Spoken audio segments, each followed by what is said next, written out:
sloppiness with which people do their organic bins, they have to take it and they have to sterilize it. So they bring it into a special warehouse where it all goes in. People have to be hired to separate out, and they have mechanical separation, machinery, and then it goes into this vat, and then they heat it up to pasteurization temperatures, and then they have to take it over to the biodigester to be turned into gas, and they're losing all the time through that process. America has a different take on it. Philadelphia experiment, I like to say, which just ended, they showed that if they put food waste grinders, and it was this company that donated the food waste grinders, and they're also sponsoring our work in Brazil, so I'm happy with the way that they're treating this. They realized very early on that if the model could be proven that if you have everybody grind their food at home as a convenience, pressing the button, you're washing, you're scraping your plate, no garbage can, nothing to bring down, no garbage bag, that consumer society would ultimately lead to the most efficient biogas production in the world. We beat Europe. Because people go to Home Depot or Lowe's to buy food grinders without thinking about saving the environment. They just do it because they want a clean kitchen. They don't want the hassle. And when they did the 2-year study in Philadelphia, they put them in a multi-family apartment and in single dwelling. And the results from the multifamily was, in the alley where there had previously been feral dogs, raccoons, rats, mice, all these vermin problems, smells that lowered the property value, kept people from wanting to do stuff in the alley area. In those environments, the rats and all the vermin disappeared because all the food waste from these multi-family apartments went down to the wastewater treatment, and then the wastewater treatment turned it into the gas. And they, in one place, I think they were doing 7,000 homes of electricity. Germany's advantage with our system is, as in Italy, combined heat and power is what we do. So biogas is not used as pipe gas to a home. It's turned into electricity that's sent to the city, and it's turned into district water heating, which goes out because to cool the engines, you're generating heat. Because you've got this cold water. But either way, I think a model of grinding and putting into the commons is better than putting in a bin.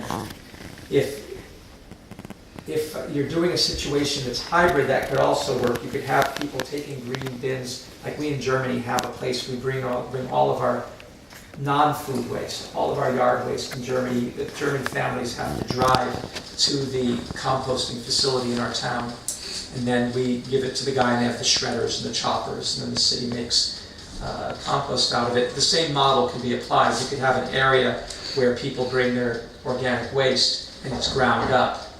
But I don't know if most Americans would go for that. No, they were all spoiled by curbside. Yeah. Do you have anyone using compostable bags to gather it? To gather The food waste? Yeah. Yeah, we use it. I mean, I have a biodigester on my porch, so in Germany, so I don't deal with that. But when we put, my parents-in-law, for example, when they put their green waste out, they do it in compostable bags. They're sold all over, and the Germans want you to use compost. Is that true in Italy too? Yeah, they use special bags, but these bags, then the collectors, they try to remove these bags because anyway it slow down a little bit the process. But anyway, it's better to use this kind of plastic.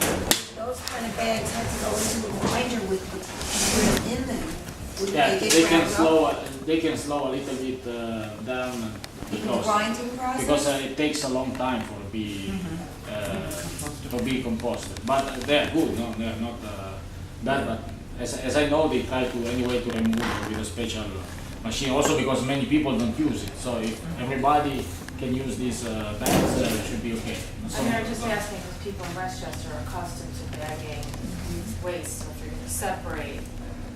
See, I would try to bypass that whole thing by getting everybody to focus on food waste down the sink, and then turn this into an incentive to say to our municipality, by following the waste stream, look, now we've got enough energy that we should, as a community, have that minor investment in the wastewater treatment plant producing and capturing the gas, and then we should then get reductions because the number of trips to the landfill or wherever to compost is then reduced. I mean, look at the cost savings and the amount we're paying for tipping fees, between $65 and $85 a ton, I think, in this region. You can pay for this whole program just by eliminating those, and the sewer system's already here.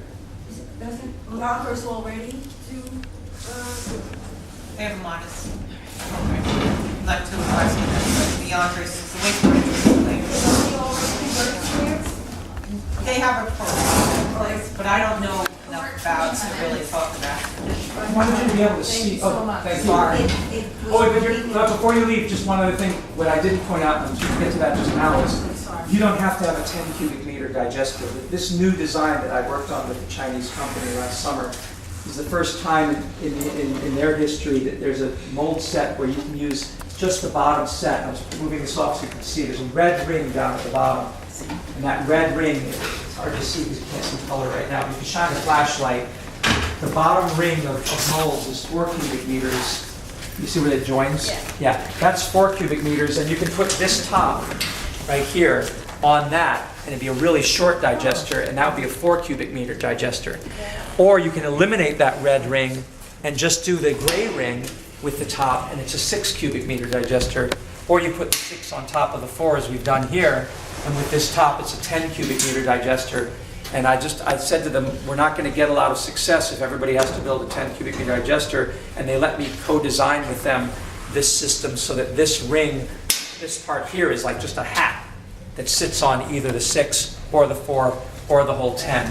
And that means you can have a shallower dig if you want to have it completely buried, at home. Of course, the circumference is the same. But what they sell for homes is they sell a 2.5 cubic meter digester, which is no much bigger than that there, made of fiberglass that you just bring in a pickup truck, put in your garden, and it looks exactly like a septic tank. There are septic tank digesters, and they work as septic tanks. I mean, a septic tank is a biodigester. You just don't capture the gas from it because you don't put enough food waste down to make a lot of gas. So think of just a septic tank that you're capturing gas off of and grinding food and putting in, and the leachate that comes out is fertilizer. So there's so many options, whether it's a plastic tank, above ground, below ground, what we're trying to do here is by bringing this to Greenberg, and it'll leave at the end of this month, and it'll go to Ohio State University, and they'll actually build one with cement.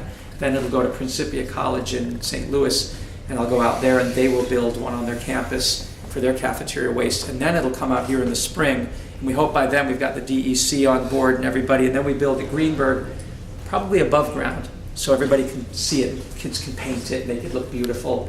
And then these molds will come out of there and technically perhaps go to the Greenberg Senior Nutrition Center. And they have the option, they can do, and this is why I'm holding you just for 1 second, they could do 1 10 cubic meter, or in a 5-day period do 2 6 cubic meters, or 3 4 cubic meters, or 10 4 cubic meters, or 10 10 cubic meters. And every year you could say, well, what we'll do is we'll start with 1, and then they might say, we've got more waste and we're not getting enough gas. So bring the molds back, pour cement, let's build a second. After a year of operation, we find that now Central Avenue restaurants are giving us garbage, and we can make even more gas. But we can't overload one digester. They'll get indigestion. So you'd say, we've got more food waste than we can accommodate. Great, let's take the molds back and let's just build a 4 cubic meter next to the 6 cubic meter. I mean, you can see, but in series, modularly, building out. And in China and in Nepal, I've seen ones where there were 15 digesters all laid out that they did over a period of a year as they were experimenting, and they're all buried underground. All you see is the posts where the gas is coming out, and they've planted gardens, permaculture gardens, over the digesters, and they have free fertilizer. And that's what we're going to be doing in Brazil next month when I go down. Is we're going down and we're building at a school with Architecture for Humanity, and we're burying the digesters, but we can't dig very deep because the soil gets rocky, and we're digging by hand. So we're doing the 4 cubic meter in one location and the 6 cubic meter in another, and then we're burying the whole thing and turning it into a playground with beautiful vegetation. We'll never have to buy fertilizer, and the kids will eat it. So that's the experience. Part of the mold. Yes. You're welcome. Thank you. They're not going by Jackson Avenue. What? I live on Jackson Avenue, and I'm going to beg somebody to drive me there. Oh, I'll drive you home. No problem. I was going to say, if anybody wants to step up and shine a light in here, you can see. Okay, not yet, no. Are there companies that help municipalities or individuals or groups do make these things and sort of help them monitor it? Because if you don't know what as you're saying, you can't overfeed it. Right.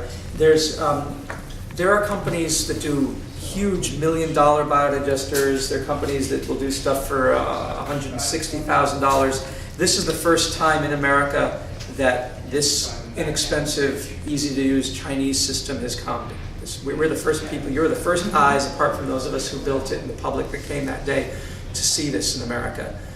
So we're hoping to train the expertise and make this available, and that's part of our educational outreach. And this size unit would be for how many people? This would accommodate, I want to say,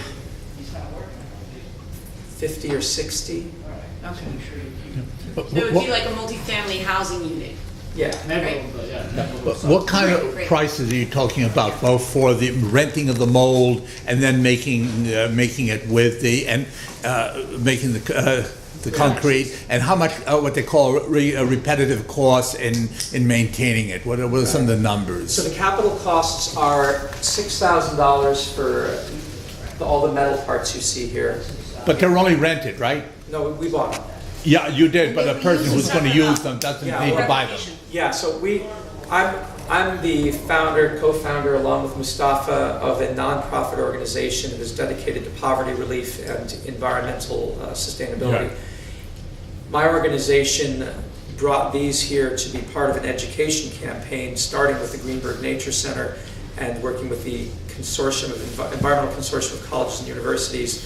And my board of directors has not yet determined in which cases they want to rent the molds out in order to recoup some of the costs so we can continue our operations, and at what point we're lending them for a quid pro quo thing. In the beginning, we're just lending them out. So Greenberg's paying nothing.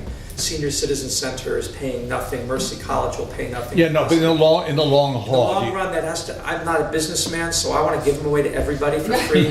The model we have is that Yair Teller from Ecogas Israel did bring them in, started with the Bedouins, and giving them for free, and then after building many out and doing their training, they started renting. They rented them for about 2,500 shekels, which is $700. So they were renting them out, and for the whole use. And you could rent them for the whole week, and you could build 2 digesters in a week. So it's like a weekly rental of $600 or $700. And then they said that the problem is you have to have one of these to capture the gas. Most digesters, 1 cubic meter for 10 families is not going to be enough gas storage. So what you do is you take the neck down and you put it on the ground, you pour another thing of cement, fill it with clean water, put another gas holder in it, and then the gas fills this up, and then it starts going into that one. Now you've got 2 cubic meters. That means you can run a generator for a couple of hours. Then you go, oh, I want more gas stored. You can use it while it's being produced, but you say, I want more gas stored.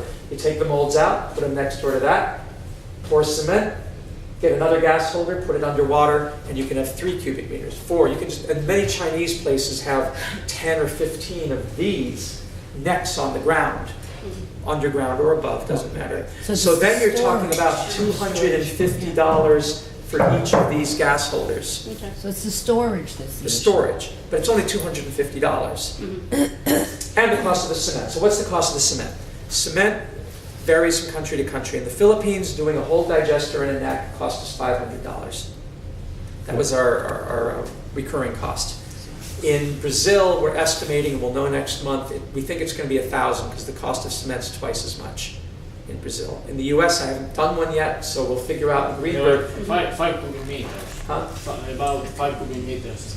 What is that in Italy? What would you pay for the cement? Yeah, the cement about $100. Just 100? Yeah, in Italy it's less than I know. Probably more here. Because we are exporters of cement, so $100 each cubic meter. So 500 euros. 500 euro. That's about $500. Yeah. But the bottom 600. line would be the cost of this versus the what you get in return would pay Right. for itself in how long? At the price of natural gas, because it's gone so low because of fracking, it's a bad season to talk about paying it off by the price of gas. in the past, when California had that big gas spike, if we'd had this, we could have, made our money back probably in 3 years. We're working at stopping the fracking, so let's. Well, you know what, also though, Thomas, for just looking at Westchester County, it would seem to me, the vision, hey Tashin, good to see you, we'll see you again, all right? For all of Westchester County though, more practical vision, wouldn't it be to do what you said about having all residents and restaurants have grinders Yes. and processes? Wait 1 second. Let me know if you're going to come to Israel and Palestine. I have to look up the ticket. Look up the ticket and see what you got. And then it might be worth, Turkish Airways, thank you so much. yeah, Turkish Airways is the best one. Well, we'll have to communicate over the Christmas break because we're going to be building not this type, but we're building the IBC and the plastic type. And so you'll need to get as familiar as you can with, and it's on our website, with that particular construction because it's not this one.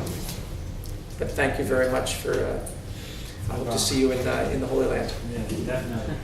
I think I missed.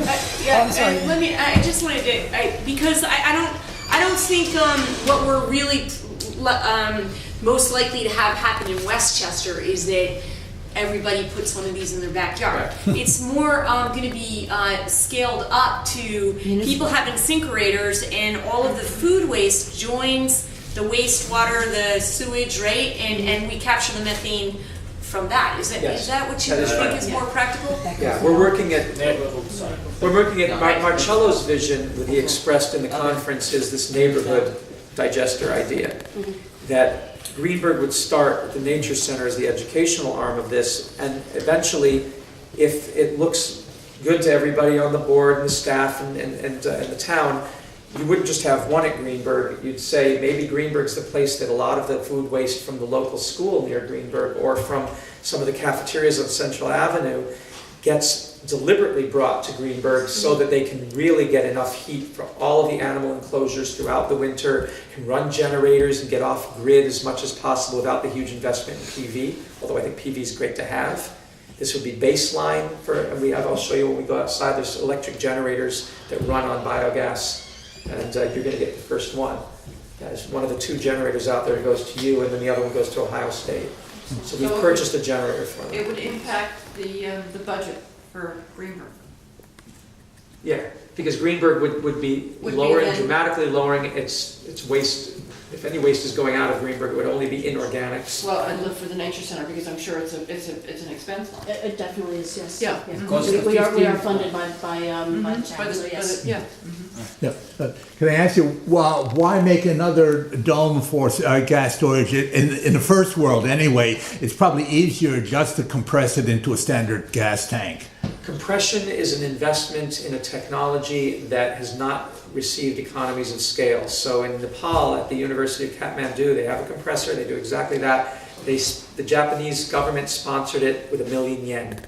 And it's a lot of tubes, and it removes the sulfur, and it removes the carbon dioxide, and it compresses it to 3,000. Also because it's not just methane. There is methane, then there is... And there's hydrogen sulfide too, yeah. It's more complex. So to make it commercial grade gas, they have equipment that is still like when you buy medical equipment, like why does it cost so much to take my darn blood pressure, It's not that it's difficult technology, it's that there's no vendor who's making it at a low cost. A lot of us DIYers come up with our own systems, but the most we can compress is up to 12 bars or 12 atmospheres. And that's enough. Like I took a shower in Israel on a tank of gas, a regular propane tank.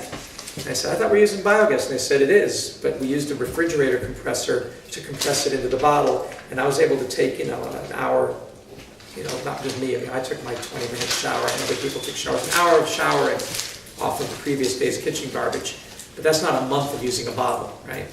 So yes, the answer is yes, we can compress it. No, we usually don't because we don't want to invest in that technology, and it's much easier to use it on site as it's produced and stored. But yeah, if the town says this is the way to go, the big places do it. And we've brought Ann and Tom Madden and Paul Feiner and Victor. We brought them together with Hestia Home Biogas, whose founder was here the other day from Oregon. They're bringing in the green box, green elephant biodigester from India that's used at the Volkswagen plant there. And it comes in on a flatbed truck, on a 40-foot container, and they just drop it right in sight, and it works from out of the box, called Green Box. It's got a compressor on it, it's got a purification scrubber, it costs $160,000, and it handles, what did they say? Is it 1 ton. 1 ton per day? I don't know. I don't know if per day, but anyway. Yeah. Say 1 ton. And the Israeli company Ecogas has got a prototype that the government has given them ISO standards for in Israel, and they'll have a 1 ton unit. Again, you just come in on a truck, drop it, no building, it's pre-assembled. It's called the Green Elephant. Green Elephant, Green Box biodigester. And Tom Madden talked to them and said, we'd love to be the first demonstration site on the East Coast once they ship it from overseas. And then it's going to start being manufactured. We're talking maybe 2 years before we get manufacturing here. If you wanted, you could call up Greenbox in India and say, ship us the 1 ton unit. It would go on a pallet, and 21 days later it would be here in New York, 160,000. But our thought was... There's more expense than just the 160,000. Yeah, there's the shipping cost. And there's also, where do you put it? And Yes. how do you, what kind of preparation on the ground, and Yeah. Who's gonna run it? And how do you get the food there? How do you get the food there? I mean, there's a lot of considerations. Yeah.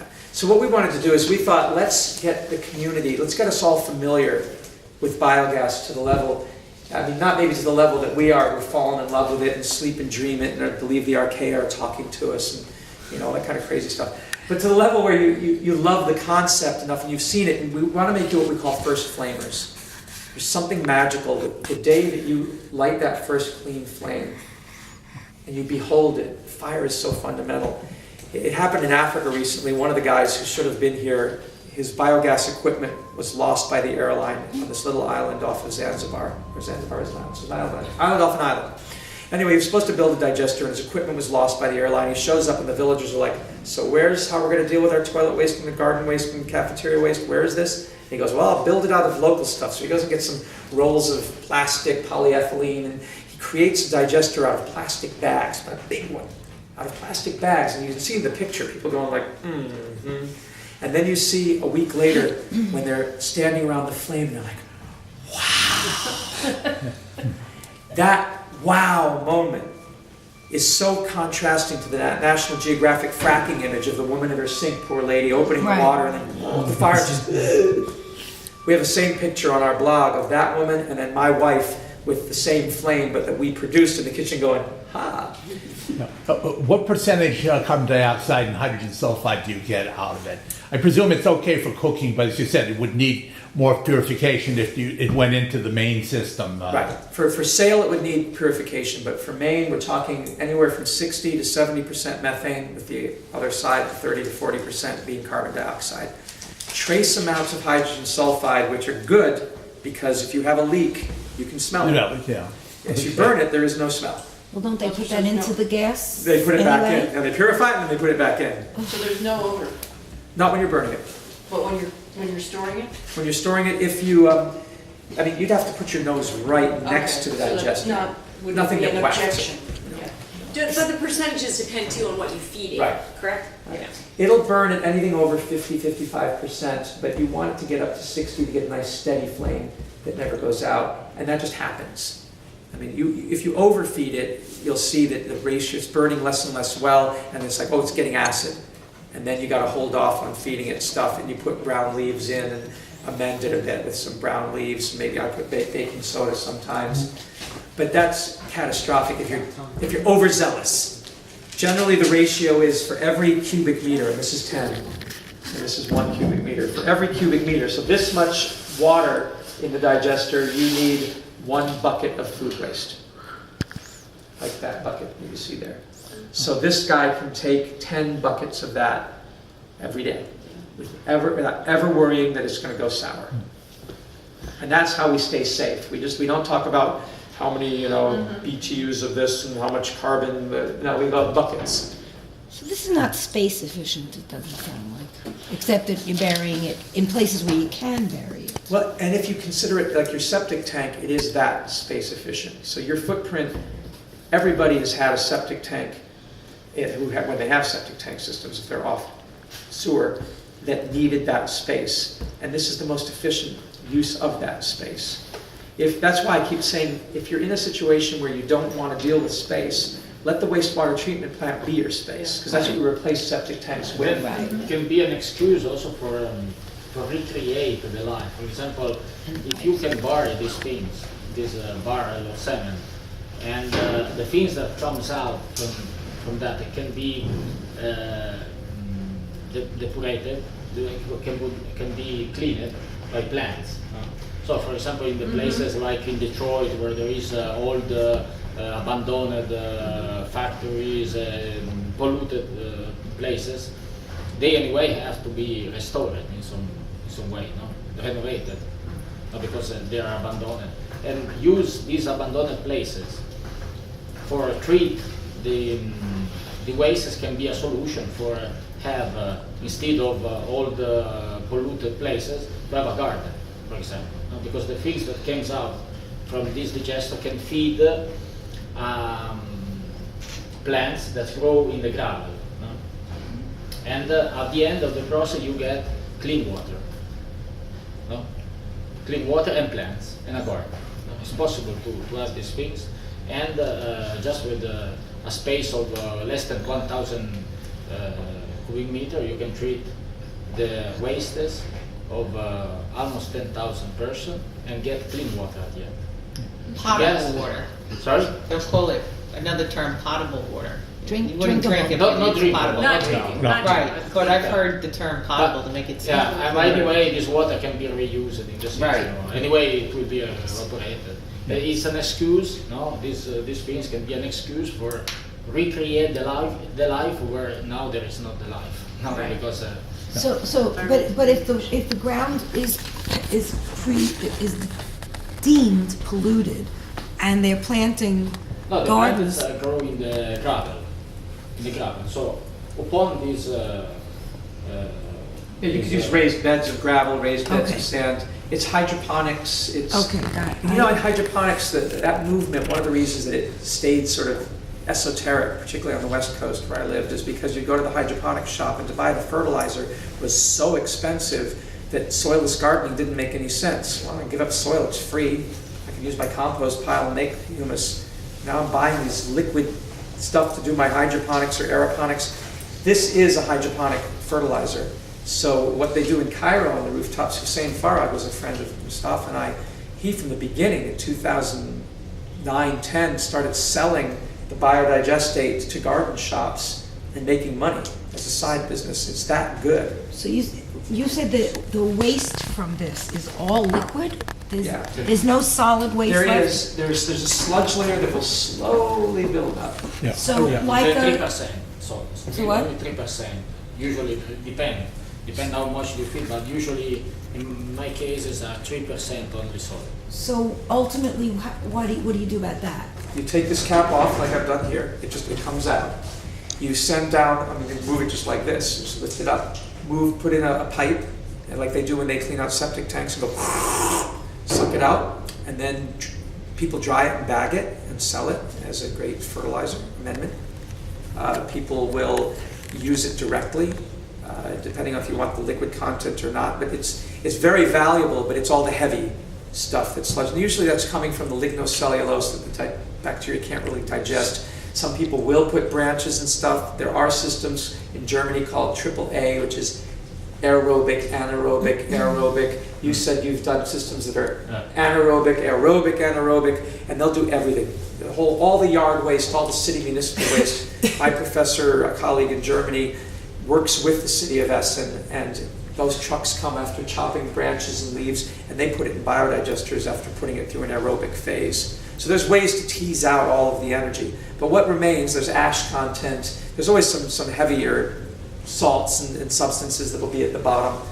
The thing is, they build up so slowly that, it could be, 5 years, 10 years? A lot of time. So, yeah, Depends on what do you put. In some cases, if in much little bit bigger digester, you can use a small pumps, that sometimes make it to the liquid inside. So it mix a little bit the liquid, you don't have not even these problems. Yeah. In bigger digester.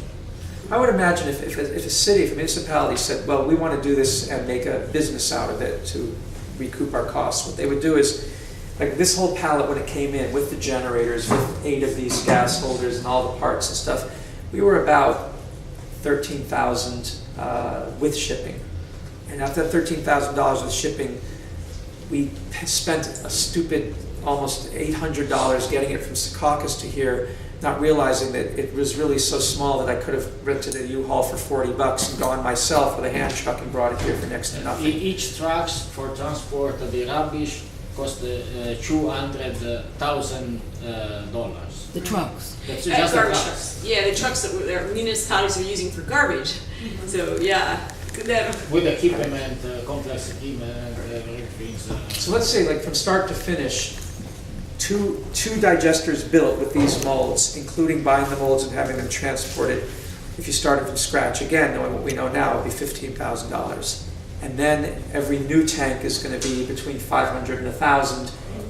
You could say that the city might say, we'll give them to any interested party as something, or you could say, we'll charge $500 for the rental. I mean, you could charge whatever you wanted to and amortize the costs over whatever time horizon you wanted to. But the thing about them, that's why I'm leading to this point, is you can use these 2,000 times before they're damaged enough that you need a new set of molds.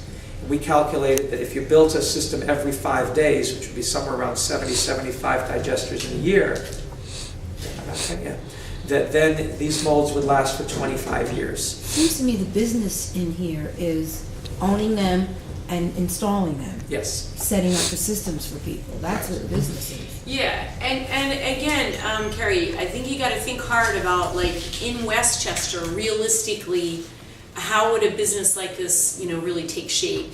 And I think only through the education that Greenberg Culture Center is going to provide. People have to get really comfortable with biogas digestion and the use of methane and stuff like that. But I think long-term what we want to do is educate the communities so that there will be support for municipal level incineration of all food waste to be processed with the wastewater and methane captured and do it that way, because Americans are used to just putting things down their sinks and their toilets. That's it. That's all we're used to, Backyard composting would be subverted into incineration in the kitchen sink.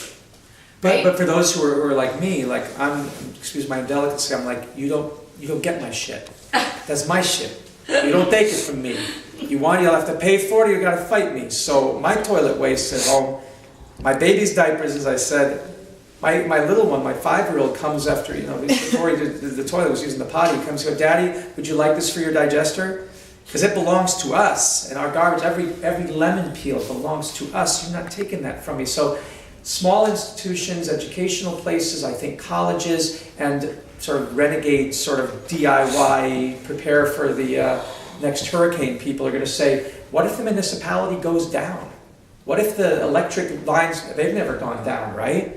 What if the sewer system's broken because of a storm or an earthquake like we had in LA? What if have terrorists ever attacked New York? I mean, there's all these, so you think to yourself, and I'm an urban planner by training, and so disaster preparedness was my thing when I was in my graduate school.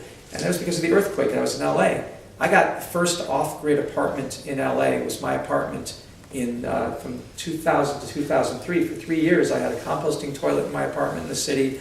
I didn't have biodigesters at that time, but I did have the composting toilet, and I had all waste being composted there, and I had photovoltaics, and I had solar thermal I built myself, and I had a little wind generator, and I had a bicycle generator. And not because I was an earthy crunchy, it was because the earthquake scared the bejesus out of me when we had it in 1994, and everything was down. No food trucks came, the highways had collapsed in certain sections, the scenario. So I was like, I'm not going through that again. And I saw it was so easy to get off grid. And so we said, well, let's have enough places around each area, each municipality, where there's places we can go. I would like Mercy College's Sustainable Practice Center to be a place that when the next hurricane hits, you all come and we go, it's plenty warm here, lots of light going, because students are still eating until the food runs out. Then hopefully we'll grow our own in the greenhouse. But the Greenberg Nature Center, let's maybe establish a necklace of pearls the way that Olmsted was trying to do with green belts around, but have Greenberg be also green in the survival sense. That we are sustainable in the sense that nothing can hit New York. We got it covered. And we'll use the big systems to Well, make we've got to the... get rid of that reactor. I know, that's right? up there, yeah. And I don't think there's any way to get rid of that reactor or fracking if we don't provide the alternative that is the lowest hanging fruit. That's why this is so crucial. Everybody's got garbage, everybody's got toilet waste, and everybody's got enough education, because we've done this in the poorest villages and the most deprived slums. We know that this works on every scale. There's no group of human beings who can't do this by themselves. We're making it easy by providing molds, but ask Mustafa, ask Marcello and the others of the plastic bags we've made this out of. So if we can get to that level of training that is in the high schools, the middle schools, the elementary schools, we build little digesters out of Home Depot buckets that work. And the kids get their first flame, and they go, wow, they make tea. There's that magic of it that creates a feeling of resiliency that lets sustainability not be a fringe thing, but it's you know what, you're right, we're going to need more energy, and you're right, population's growing, and all these issues, and we can say, but we're going to be okay. We're going to be okay, and guess what? We can do the fracking debate later. Let's first use up all our garbage. If we use all that up and we go, oh no, Greenberg is too clean. There's no garbage anywhere, nothing to haul, nothing to take to a landfill, nothing, and the toilet waste all being used, and we've got all the energy out and all the fertilizer, we're growing food. Now what do? Then we'd say, well, let's use the sun. Okay. Oh, we still need more energy. Darn, what do? Oh, let's use the wind. Okay. Now we still need more energy. Maybe we'd work our way back to fracking. Maybe. And I don't think we'd ever get to coal, much less nuclear. They'd be like way out of distant horizon. Maybe when the population is 13 billion, if we ever could even support that on the planet, maybe then we talk about these crazy solutions. We've done it backwards. We're starting with the most dangerous, most difficult technologies that take years of study and expertise, and even then Fukushima happens, and they still can't get it under control. And yet we as citizens, I guarantee you that if you spent a week with us out in the field and built your first biodigester out of a plastic bucket, you'd be saying, oh, that was easy. And when you come and we build this, you'll say, well, I might not be a cement pour, but that looked pretty easy to me. You can come and help put these molds together. You feel that hands-on thing like, that was pretty darn easy. And then it's going to be about code. We need an inspector. And the inspector will come and go, looks at the cement's okay. Sign off. This is the end of the rule of experts for our existential problems. And let the experts, God bless experts, we're all experts in our way, let us do our expertise where it's really necessary, not in the trivial thing of getting methane gas and fertilizer. It's that simple. Can I ask you about the exotherm of the anaerobic, and what do you need insulation in our area in the winter? I would imagine if this is outside, you should insulate it. And like, what temperature does it tend to run at? As I said, what kind of how many watts per cubic meter do you get out of it? It runs on body temperature, so 37 Celsius or 98.6 Fahrenheit. You're the guy with the figures in your head, and the book is filled with them. I'm the guy who goes in villages and says buckets of this and amount of that. To keep it at body temperature, we need to insulate it, absolutely. The exothermia is negligible. It does exist in the literature. I have not read, maybe you've read, I have not read a single paper that says that you can maintain temperature through its own process. Okay. But there is some, but it's the losses exceed the generation. So we do, in Germany on my porch, we use warm water feeding, so my shower and bathtub and my dishwasher are piped to the biodigester, and every time my kid takes a bath, I've got 100 liters of warm water at 30 degrees Celsius or 32 that just goes down the drain. That goes out and warms my digester. You have coils around it, you mean? I did first. One system had coils. I abandoned that because it was getting costly for me with my wife and the kids, and we need, clothes and stuff like that. So I went to a system where rather than heating it from the outside or putting a coil on the inside, I put baffles on the inside. So I was going to say to you, if you look inside, it's an empty tank. You might want to take a look in to see what it shouldn't be, but this is the mold. So if you look inside here, you can step up, you can actually look if you want, and look in. You'll see how much space there is in here. We put a wall inside of cinder block. Okay. And we build it up 3/4 to the top, and then we put other walls in. You can stand on there, I think, if you want. Can you see it? I can't do that. Okay. Anyway, it's just an empty chamber, right? But there's enough room in that chamber to put all sorts of walls inside, and put cinder block because it's got walls inside walls. Right. That creates an enormous amount of surface area for bacteria to form their biofilms, but it also lets food particles in here, and then they can't be washed away. And the literature always said, don't run your dishwasher, your shower, your bathtub into your biodigester to try to heat it, because what you'll do is flood it with so much water that you'll wash all the bacteria away and all your food waste, and then where are you? So that was the mantra for years. You probably felt that mantra at one point. And I was dissatisfied with that. And Yair and I were in Israel, and he said, both of us were studying marine biology. Isn't a biodigester, could it be built like a coral reef? Because in a coral reef, the coral holds the food particles and all the symbiotic bacteria and algae on, and it doesn't matter how much ocean water goes through. So we thought, let's put in enough walls and baffles. Little do we know the Chinese were doing the same thing. Yeah. They sell for this, and it's somewhere in one of those boxes. They sell, it's coming on the next boat. They sell this sort of net that you put down with these bioblock balls, and it traps enough bacteria and enough food waste that you can run as much water as you want. And boy, is that better, because now you can just straight run the drain. So that's why we can work all winter long, and I suggest we do that for Greenberg, is hook up a source of hot water that's wastewater when you wash your hands. And let the soap go in. Bacteria don't care about soap. Some will get killed if there's unused soap in it, but most of the soap's already been used by washing your hands. So by the time it gets in the digester, the bacteria just eat it. And that keeps it warm. We're going to put, what did you say, you put 2 layers of 3 centimeters? What? Sorry? For your insulation. Yes, I put 2 sheets of special material that is similar to Polyurethane, styrofoam. Yeah. Polystyrene. Two sheets, then to put some bricks on the top. Isn't there some insulation because it's buried? Yes, If it's but buried, if it's buried. At the top, you have to put the insulation because the heat rises. And that's a good point. There's 15 degrees Celsius is the normal sort of, or 60, 65 Fahrenheit is your normal ground under the frost line temperature, and that's how geothermal heat pump systems work. They capture that constancy. Problem is 15 centigrade is about the slow down to I'm going to go to sleep temperature for the methanogens. So while you will get, and in Oregon at 13C they're still getting gas, you're getting exponentially less. The curve rises from about 15 up to 37, and then it levels off at like 45, and then 50 is too hot for them. So you want to be somewhere between 20 and 37 to get good gas.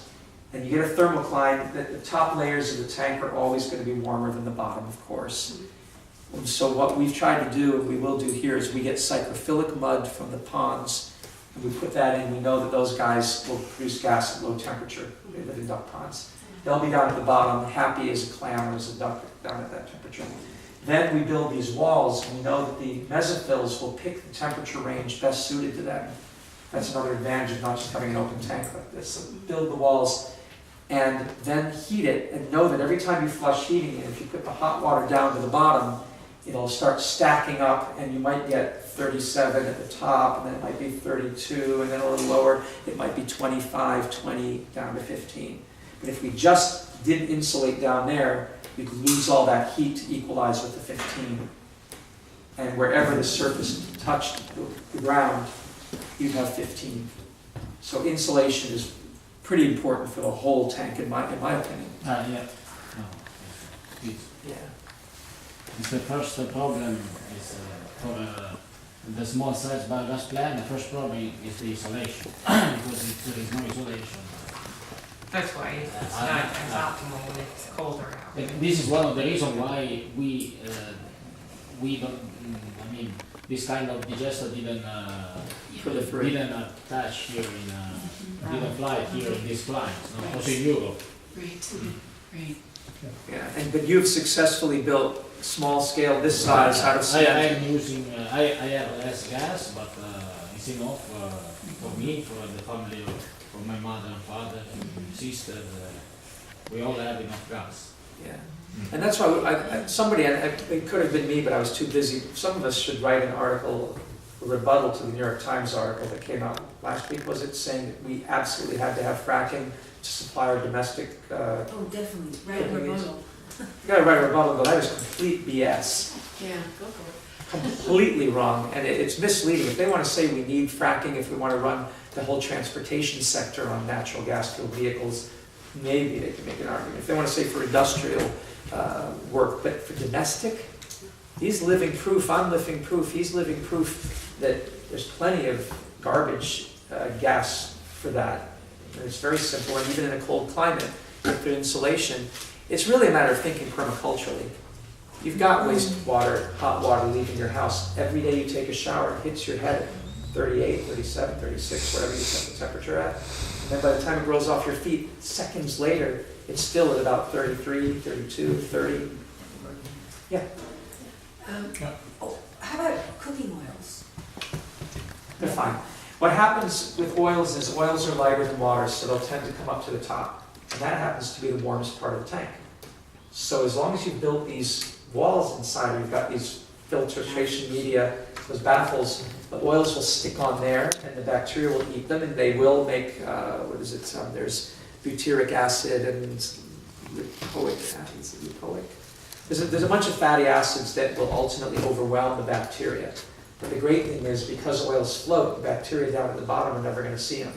So even if it got too acidic up at top and killed those guys, having this vertical surface means that as acids start going down, the bacteria eat them. This size tank is ideal because it's just large enough that it's really hard to make the whole thing go acid. And once you've got it heated up to temperature, if it's well insulated, it's really hard to lose all that heat. It becomes homeothermic, like a big shark or a big tuna is called a warm-blooded, cold-blooded animal, because the fish are so big that they retain their heat, but they are exothermic, of course. I would imagine that if you're doing this in a teaching environment like the Greenberg Nature Center, it would be nice to have thermal sensors top to bottom and pH and do it all as a learning experience, even if you wouldn't in obviously in Egypt or whatever, but here I think would be nice to have it fully instrumented and available in our main room, for instance, on our projected digital and all that whole what has happened over the last week and the whole Are thing. you an Arduino guy? A what? Arduino, do you work with the Arduino microcontroller? I'm aware of it. I haven't personally, but yeah, that's one simple way. But nowadays you can also do it just on a normal PC or a laptop. But now you can do it as an application on your smartphone easily. Yeah. I was going to add, the reason I asked Arduino is because right on Central Avenue, Radio Shack has been selling Arduino for the past year, and I bought a whole bunch of this, and I was with my students yesterday building environmental sensors for this biogas tank with the students using, I have the temperature probe that goes in the tank, I've got the temperature for ambient, I've got the barometric pressure on it, I've got light sensor because I want to know my light levels because of algae growth. And I got a CO sensor, a methane sensor, an alcohol sensor, not that we need it, but I'm beginning to get the code.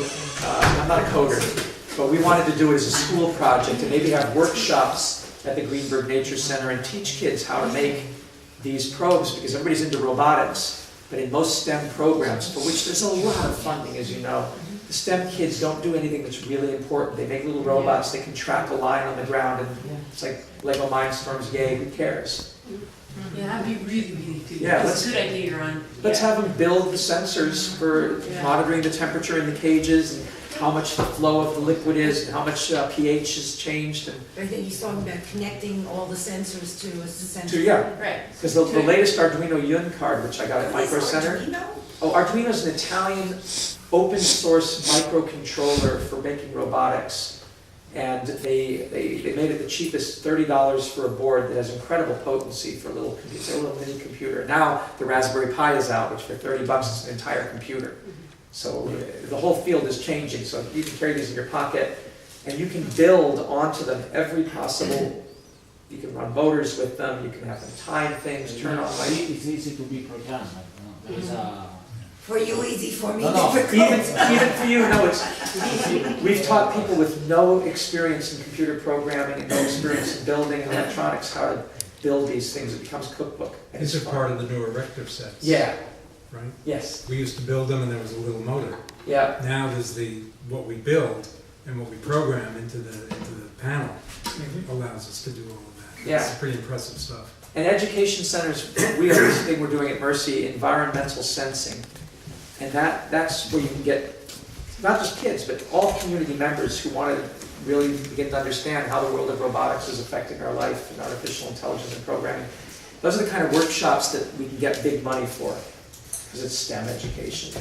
We'll work as a community together. And I think then by having the monitoring, the latest one, which is $75 that I got, it's a microcontroller with an Ethernet card, with a Wi-Fi card, with an SD data storage card, all bundled into one tiny little chip that you can program. And it'll enable us to go on our phones and go, how's our digester doing at Greenberg today? Yeah, cool. Oh, look, temperature's this. That's where we're going with this. Yeah, that's awesome. Hey, when are you coming back? What's the schedule for it? Now, this is gonna be traveling to not just Ohio, but then you said also St. Louis. St. Louis. And what's your schedule and what do you picture going out from here? I see us in at the end of January in Brazil. We're doing our first pour mold build for the school there. So we'll come back on the 27th of January with experience under our belt of how easy it was to use this new system. As I told you, this is a 3-size system which nobody's ever used in the world before. And there's only 2 in the world, one in Brazil and one here. We'll build the one in Brazil, we'll get some field experience, and then I'll come back here and I'll fly immediately. I'll come here, disassemble this, so I'll be on the 28th here, taking it apart, putting it in a truck, and we'll ship it out to Ohio. At the beginning of February, I will go out to Ohio to build. Any of you who want to make the trip to Ohio, that'd be great. We could do a real build workshop. You guys could even help put the plates together with the students and pour the cement. We're going to do it in a 4-day period, and then I'm coming back to Mercy with pictures. Then it'll be sitting there from till about the March 27th, because I go back to Brazil to do more work in Brazil, and then I go to Principia College on the 27th of March. These will just ship from Ohio to there. We do a workshop we build at Principia. From April 10th on, they're here to do with whatever we want to do with, knowing that our organization is paying for all the materials for Greenberg Nature Center and the Senior Citizen Center. Yeah. And then it then becomes a model. We have to work with the board of directors of our group in town. Like, So TH, this would be, what would be really good is that window when you're back here, I know it's short, but if you could do a program at the Greenberg Nature Center with pictures from your build in Brazil and your build in Ohio or whatever, and like the projection of what's gonna happen here to lay the foundation of, public support and awareness at the GNC and for the town of Greenberg would be fantastic. I would be happy to. The other thing we can do is, when I come to take these apart, we can do it, bring people that you think. Okay. See, I know you're going to be bringing Yeah, we people can- throughout the month. Yeah, And if you want people to to see you take it apart, do yeah. this disassembly, the more the merrier. Okay, we can do that, we can get people to come. When Okay. will that be? The Probably 28th of January? 28th is a Tuesday, right? So, yeah, I come in the morning because I have class in the afternoon at about 3 o'clock. So I'll be doing the breakdown on, like, from 8 in the morning until 2 in the afternoon. Okay, That's my Okay, plan at any rate. we can see who wants to And come help. if that becomes problematic, I'll do it on the Friday. So it may be Okay. safer to do it on the Friday after that, the Tuesday. Okay, Let's, you know what? right, we'll Let's say talk, that- we'll let's say talk. that, yeah. But that would be great to have a program between, in that window before it goes to Principia. Yeah, Ohio, yeah. Yeah, That would be like mid-March then, probably? That we do it here? Do a program, do a program. Oh, okay, So I'm doing, you in see what I'm saying? February, I'm doing a program at Curious on Hudson, but we haven't picked the date, an Okay. evening. And I'm available, except for Thursdays when I'm teaching in Manhattan, I'm available every single evening that I'm here. Okay, so This that's is- the window where we'll Yeah. do it, okay? Yeah, so it'd be like a Wednesday Yeah, evening. Wednesdays, yeah. Well, yeah, we got some Wednesdays already booked, but whatever It's we all can work revolves out. around this. so- But that's gonna be important because then Yeah. we'll get our supporters, our workers, our, I mean, everybody involved, people really get super involved. And you'll come to know, as you come to know me, that I feel, as I started this thing with, I feel like I'm on, like the Blues Brothers, we're on a mission from God, that kind of thing. It's wacky, but I keep bringing it back to it because I'm not gonna let this go, and I know when you get bitten by this, when you're a first flamer, you'll probably feel whatever level of dedication is commensurate with your life at this point, you'll probably feel that this was the missing piece of the sustainability puzzle, and you'll find ways to put it together with the other puzzle pieces. So I'm sure that, I said this with great confidence, we've almost seen every single person who's actually become a first flamer find a way to insert this in their work somehow. And it's not an extra burden to your work, it just becomes like part of you because it's the logical thing. Without this compost, which I think you're all fascinated and enthusiastic about, compost doesn't really work. With this, compost will always work. Without this, solar doesn't quite work, but with this, solar works. Without this, I mean, you just keep going down the list. And I don't just mean this, I just mean biogas in general. I can't emphasize it. I know you think I'm crazy right now because you're just new to this. I remember when I first heard, I was like, yeah, right, this guy. I think the only objection I've heard is that it doesn't produce enough for the amount of space you need and the amount of input you need. Yeah.